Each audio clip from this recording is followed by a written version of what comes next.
Velkommen til blenderen. Ja. Nemlig, i dag der skal vi lave en dessertblender.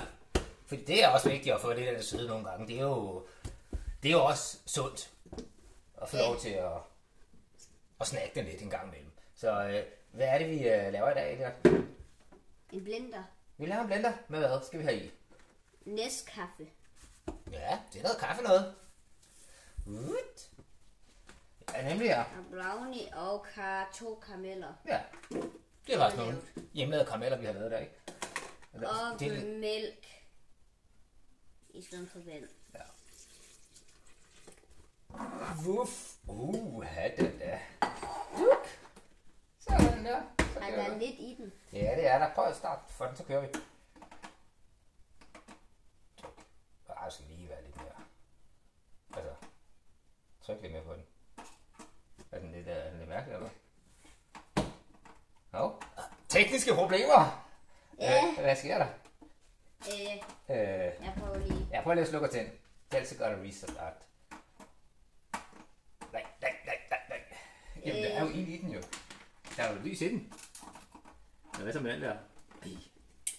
Nå, der er ikke andet sket her. Okay. Det er måske lige den der, nu stod der, eller hvad? Ja. Jeg troede lige, vores blender var stået af. Man. Det var et hemmeligt sæt. Det er lige noget med indstillingerne der.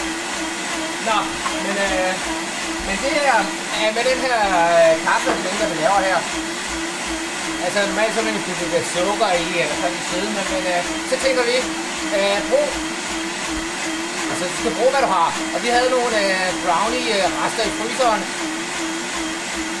Så vi tænkte, ja, hvad skal vi bruge dem til?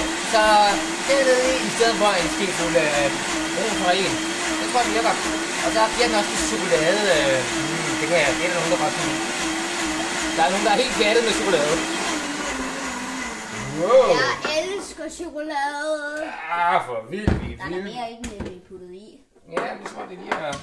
Så prøver vi lige. Nej, det dufter da. Det dufter af kaffe. Det dufter af kaffe. Vi skal lige skåle, kammerater. Skål. Skål, så er der kaffeblender.